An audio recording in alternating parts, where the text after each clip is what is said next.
Hello again, and welcome to the St. Louis Blues Hockey Legends Podcast.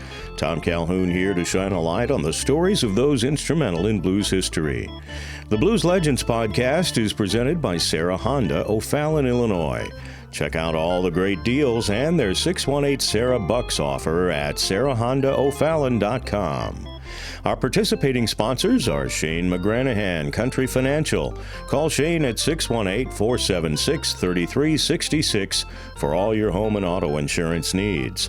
And Southwestern Illinois College, your community, your college. Before we get started, I want to announce some exciting news. This podcast has been invited to join and has been accepted into the family of podcasts that are featured on the Hockey Podcast Network. My thanks to co-founder Dylan Kaiser, who operates in Vancouver, and his co-founder and partner Kyle Manifold, who is based in Sudbury, Ontario. Please visit their website, thehockeypodcastnetwork.com, to see the array of podcasts that you can enjoy.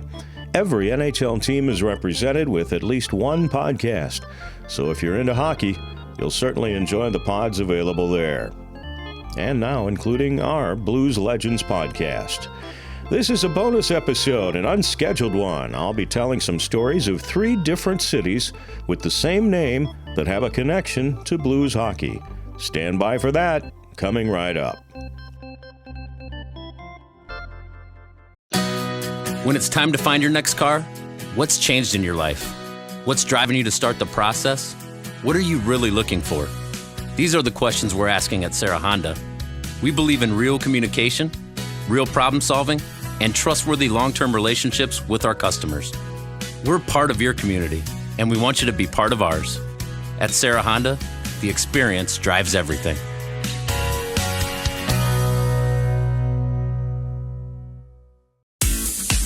You've got a lot going on in life, and you depend on your car to get you to places you need to be. So when it's time for maintenance or repair, we know you need it done fast and done right. Convenience and quality customer service with team members you can trust. That's what you're looking for. We'll get you safely back on the road and back to your busy life. At Sarah Honda, the experience drives everything. Well, as we continue on the St. Louis Blues Hockey Legends podcast, we are going to go in a little different direction this time around. What I want to do is focus on some legendary cities in blues history, and they have nothing to do really with St. Louis other than some connections along the way in blues history. So stick with me. We're going to hit 3 different Springfields who have played a role in another way, in one way or another, I should say, in blues history. And we're going to start with Springfield, Illinois. Springfield, Illinois, of course, the state capital of the Prairie States, had one of the few indoor rinks in Illinois back in the early part of the 20th century. Why is that important to blues history? Well, several of our original blues off-ice officials, because they were hockey players, because they loved the sport, because they would go just about anywhere to play in a real game, and there weren't many of those available around the St. Louis area back in the early 20th century, they would travel to Springfield to play hockey. Now, I would name some names of the guys that I'm talking about, but I hate to leave somebody out. Just believe me when I say that several of our blues off-ice officials, and a handful of them have passed away now, used to play the sport. And that's how they got to know it very intimately, I guess, along the way. They would know what the rules were. They would know what the penalties looked like, and they would be able to handle situations within a NHL game because they had played the game themselves. Springfield offered a rink called Winterland. I believe I'm saying this right. There were other rinks available, but I remember some of our guys saying they would travel to Winterland in Springfield to play their games. They would tell me and others stories of driving a couple hours up the roads, and I don't know if I-55 was even open back then, probably not. This goes back before the interstate highway system, so I've just answered my own question on that. They would drive up to Springfield along probably some two-lane road, a couple hours, even more probably in those days, to get to Springfield, play a game, and then drive back to their homes in the St. Louis area. There might have been a beer or two involved in that along the way, I would imagine. But these guys learned the sport in those days because they played it. The important thing is that they played the game and understood the rules and the nuances of the game even before the Blues franchise was born back in 1967. Some of them worked for the Chicago Blackhawks minor league team that played here in St. Louis before the Blues started playing in NHL games. As I said, many of them are no longer living, and if I started naming the names of these guys, I'm sure I would absentmindedly, I guess, leave somebody out, and I certainly don't want to do that. But these were some great guys that I was privileged to work with when I first started doing the public address announcing for the Blues, and considered them friends back then. Sorry to see them leave when they passed away. You remember the guy, and I will name one name. Elmer Baer used to sit next to me when I first started doing the PA back in 1987. He was the guy who sat with the fedora on his head right next to me and was the penalty timekeeper back in those days, or the official timekeeper, not penalty timekeeper, I think. But he was a dandy, and I believe he was one of those guys I referred to that played the game. But that's the connection to Springfield, Illinois. Before there was even a Blues team, some of our off-ice officials, and probably some other guys who are connected in some way with the Blues, played hockey up there in Springfield at Winterland back in the day. We move along to our next Springfield. I'm guessing you know what it might be. Springfield, Massachusetts is the home of the Springfield Thunderbirds, of course, the AHL affiliate of the Blues. They play their games in the Mass Mutual Center, about a half hour from Boston, west of Boston in Massachusetts, south central Massachusetts. The Mass Mutual Center is a multi-purpose arena and convention facility. It is owned by the city of Springfield. Of course, the Springfield Thunderbirds recently completed a great run in the AHL playoffs and accomplished much more than anyone expected earlier in the season. Kind of almost mirrors the Blues 2019 run to the Stanley Cup in a way, but they didn't go all the way to the Calder Cup final. They did go all the way to the Atlantic Division Finals, which you might know if you're a Blues fan, where they lost in a fifth and final game to the Wilkes-Barre Penguins just the other night. Prior to that run, they pulled off the biggest upset in Calder Cup history, at least that's what they're calling it, with their series win over the Providence Bruins. The Thunderbirds didn't have much of a record going into the playoffs, but they certainly picked it up, and part of that was due to the influence of Otter. Mr. Steve Ott has set himself up now as a leading candidate for an NHL head coaching job by coaching the turnaround there in Springfield to the Thunderbirds. You'll remember that Otter left Jim Montgomery's staff back in January to take over the head coaching job in Springfield. Steve is 42 years old. He's smart. He's got a great family and wife and kids.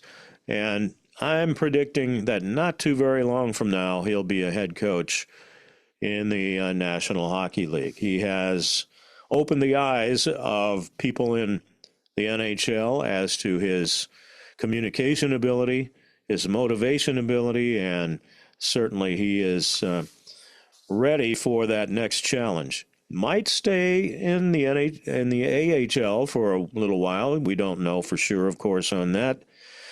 Opportunities in the NHL are few and far between, and you have to pretty much have a strong resume to land one of those jobs. And, you know, people like Bruce Cassidy and Chief Craig Berube are out there on the open market right now looking for their next opportunity as well. So getting that job, moving up from minor leagues to the NHL, is always a challenge, but certainly Steve Ott has put himself in a position to do just that. Well, before we highlight the next Springfield on our list of Springfields, I want to take a short break.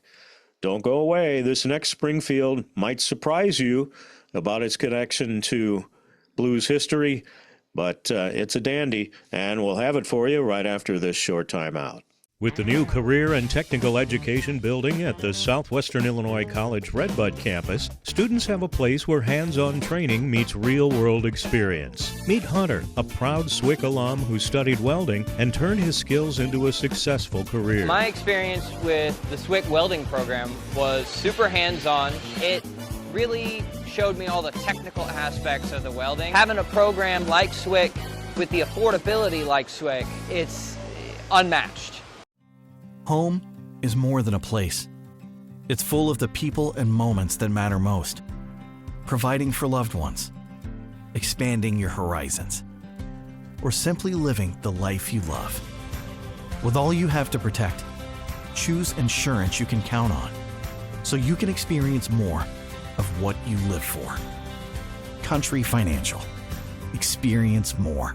Call Shane McGranahan, taking care of all your insurance needs in Missouri and Illinois. The Stanley Cup playoffs are here and winding down, actually, with the final set. DraftKings Sportsbook, an official sports betting partner of the NHL, has a new customer offer. When the ice gets coldest, the best players in the world show you exactly who they are. Playoff warriors turn it up round by round, and DraftKings turns it up with them from the first round all the way to the Stanley Cup final. Bet player props, bet live. From the opening face-off to the final horn, every moment matters. New DraftKings customers bet $5 and you'll get $100 in bonus bets instantly. Download the DraftKings Sportsbook app and use code THPN so you're ready for the moment. That's code THPN. Turn $5 into $100 in bonus bets instantly in partnership with DraftKings. The crown is yours. Gambling problem? Call 1-800-GAMBLER or 1-800-MY-RESET. New York, call 877-8-HOPENY or text HOPENY. Connecticut, call 888-789-7777 or visit ccpg.org. On behalf of Boot Hill Casino in Kansas, wager tax pass-through may apply in Illinois. 21 plus in most states. Void in Toronto. Restrictions apply. Bonus bets expire 7 days after issuance. For additional terms and responsible gaming resources, see sportsbook.draftkings.com/promos. Limited time offer. Copyright 2026. NHL. All rights reserved. As we continue, we talk about another Springfield that has a connection to the Blues. And by the way, before I mention this particular Springfield, I should mention that there are, according to my research, 34 populated places in the United States of America that call themselves Springfield. There are actually 41 post offices and municipalities that call themselves Springfield, and apparently 7 of those don't have much of a population, because they say 34 populated places are named Springfield. 93 populated places, including unincorporated regions and minor settlements listed by the U.S. Geological Survey, have the title of Springfield. Of course, other than the two we've already mentioned, Springfield, Massachusetts, Springfield, Illinois, the state capital of Illinois. Springfield, Massachusetts, they say, is the oldest and most influential Springfield, founded back in 1636, way before the United States was even the United States. But they had a community there and called it Springfield back in 1636. Springfield, Oregon, by the way, is widely noted to be the creator of The Simpsons, Matt Groening's hometown. or the fictional hometown for the Simpsons. So Matt Groening writes his Simpsons episodes around Springfield, Oregon. So there you go, a little Springfield background. Our next Springfield that we're going to feature on this Blues Legends podcast is Springfield, Missouri, the most populous city in the United States with the name Springfield. It has over 169,000 residents. So there you go, Springfield, Missouri. What possible connection could the Blues have to Springfield, Missouri? Well, after he stopped playing the sport, and after she was no longer affiliated with the Blues, Kelly Chase and Susie Mathieu were investors in the Springfield Spirit. And it was a Tier 2 junior ice hockey team that played in the North American Hockey League. The team played its home games at the Jordan Valley Ice Park there in Springfield.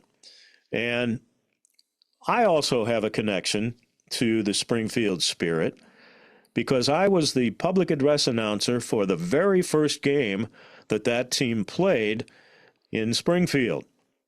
And the story behind that is this. I got a call from Kelly Chase one day. He said, we're investing in this team down in Springfield. Would you fly down there with me and do the PA for opening night? Of course, when Chaser asks you, you say yes. And if my recollection is correct, Susie Mathieu was on that plane down to Springfield with us. She might correct me on that. Memories tend to be fuzzy going back 25 years or so. So the Springfield Spirit used to be the St. Louis Sting. You remember when the St. Louis Sting played out at Chesterfield? They played their games there for about 5 years, and they were a North American Hockey League team. And when that team decided to no longer affiliate with St. Louis and Chesterfield, Tony Sansone Jr., the St. Louis developer, former Rams executive Grant Wistrom, Susie and Springfield businessman Larry Lipscomb, and Kelly Chase were the investors in the Springfield Spirit. Well, the Springfield Spirit, after 4 years and only one playoff appearance, the team was sold and relocated to Wasilla, Alaska. And I believe they became the Alaska, I had the name here a few moments ago. But anyway, not that important. But they were moved to Alaska after winding up 4 seasons in Springfield. Things got a little dicey with the North American Hockey League. Some teams in this part of the country, the Danville Wings, the Chicago Freeze, the Capital Center Pride in Lansing, Michigan, and the CompuWare Ambassadors that played in Plymouth, Michigan, they all bailed on the league in 2003. And Springfield played one more season in the NAHL in 2004 before the Springfield Spirit went away. But the Springfield Spirit, I wish I had the T-shirt that I got for my pay for that opening night. It was a dandy, long-sleeve T-shirt. Springfield Spirit had a wonderful logo. You can look it up online, Google it, go to the images, and I'm sure it'll come up for you. But Grant Wistrom is an interesting addition to that ownership group. You remember Grant played for the Rams here in St. Louis during his playing days. And Grant Wistrom, now 49 years old, played his college football at Nebraska, and he played on 3 national championship teams there, you might remember. He was an All-American, played for not only the Rams, but wound up his career in Seattle. His connection to Springfield, Missouri, and this effort to have junior A hockey there in Springfield probably has something to do the fact that he was born in Joplin, and he played high school ball there in Joplin before accepting a scholarship to Nebraska. And he was quite the player, 6'5", 255, defensive lineman, 8.5 sacks, 17 tackles for loss in one season. He was also the Lombardi Trophy winner as the nation's top lineman following the 1997 season. So the Rams made him a first-round draft pick, and I guess he got to know the folks there in Springfield, or Kelly Chase. Chaser could probably straighten out this whole story for me a little bit. But Grant Wistrom, part of the ownership group there for the Springfield Spirit. I remember getting on the plane, Tony Sansone's private plane at Spirit Airport. How about that, Spirit Airport in Chesterfield.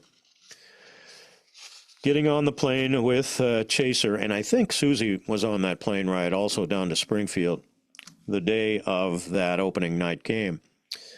And it was the first time that I ever got on a plane other than a commercial airplane flight somewhere.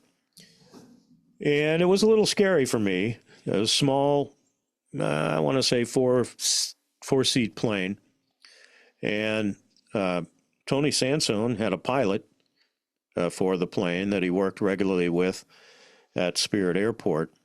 So we fly down to Springfield. I get to know the coach and the players a little bit, get the roster. The game is played. As I recall, Springfield lost that opening night game. But after the game, Tony Sansone and Kelly Chase had transportation there for us. I want to say it was a van. And we go to a local Italian restaurant there in Springfield. Well, not only did we go to this Italian restaurant for a post-game meal, but Mr. Sansone apparently had been there before and knew some of the people that ran the place. And a bottle of wine came out, and another bottle of wine came out, and more wine came out to complement our meal, ostensibly. But as you might expect, a number of us took advantage of the opportunity for a great meal and a few cocktails after the game. And by this time, we're all tired in the first place, but put a bottle of wine or two on top of that, and we were feeling very little pain as we got back on the private plane to head back to St. Louis. About this time, I'd guess 2 o'clock maybe in the morning. It's, I'd say, a 45-minute to an hour flight on this smaller plane from Springfield back to St. Louis. Most of the way, I'm sleeping. Story time is over. Nobody's really in the mood anymore to tell any stories or have some fun. But as we start circling Spirit Airport for a landing, Mr. Sansone, bless his heart, lost his meal and some of the wine that we enjoyed that night. I'm hoping that he doesn't mind me telling you this. But we were all probably in a similar situation as he was. But I remember getting off the plane, and the pilot said, "Tony, just go on home. You got a ride? Yeah, okay, good. I'll take care of the mess." So that was part of the pilot's duties as we got back to St. Louis after that visit to Springfield, Missouri, and the first game of 4 seasons for the Springfield Spirit. I don't suppose that Susie Mathieu and Kelly Chase and Grant Wistrom consider that the best investment they've ever made, but they were trying to grow the sport. And you know as well as I do how committed to hockey Chaser and Susie Mathieu are and were, especially in those days. They wanted to see the sport grow. They invested not only their money but their time in making this venture go down in Springfield. As a matter of fact, there's an article that I pulled up It's from May of 2003 in the Springfield Business Journal. And they quote Kelly Chase, because the league had gotten shaky, and I told you earlier about the teams that were bailing out on the league at that point. Chaser said in a telephone interview that the Spirit will play in the upcoming NAHL season, insisting that hockey has a place in Springfield. He wasn't going to give up on it easily. His quote, "The one thing we know is we've invested in Springfield and they've invested in us." Chaser said, "We're not about to go away. It's cost us money to be set up the last 2 years." And so that tells you a little bit about how they committed their time and effort to making hockey work in Springfield, Missouri. In those days, NAHL teams spent between $300,000 and $500,000 per season, and that included $40,000 in league dues. So this was no small investment yearly on the part of the people involved in the Spirit ownership. So there you go. Chaser said, "When we've been interviewing here, there are people that could fill more than one role." He said, "We're in a situation where we're going to evaluate that over the next couple of weeks." They were talking about hiring more people, coaches, people to work the staff, and so forth. So it was a big investment by our friends Chaser and Susie Mathieu. Didn't work out in the long run, but it shows the kind of commitment that those people had to growing the game of hockey.